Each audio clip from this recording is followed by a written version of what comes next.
Hello friends, here we have a Fox Body Mustang that you know is Mexican. This is a 1984 bubble back model. The front end and hood is the Mustang style with the wider Capri fenders. Under the hood is a 302 V8 coupled with a 4-speed manual transmission. The car is riding on Mexico only 4-hole wheels with excellent tires. All of the emblems are where they should be, so maybe this is an original paint car. This one has no factory air, but many others were sold with it. The car comes with its original invoice as the ownership document, so you can trace the history of the car from day one. Look at the picture of the front end. The panel gaps are more perfect than they have a right to be. If you married a Mustang and a Mercury Capri, you get this car.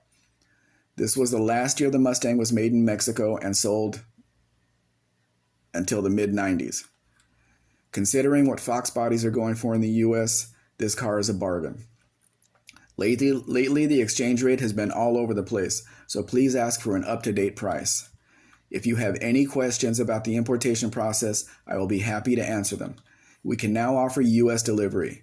What that means is we can cross the car and you as the buyer would need to pick it up in Nogales, Arizona, or arrange transport to your location.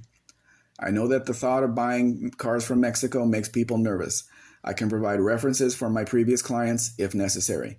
You can see more Mexican vehicles at mexicanspec.com. Please like, share, subscribe. Actually, subscribe first, then do the rest. Have a great day.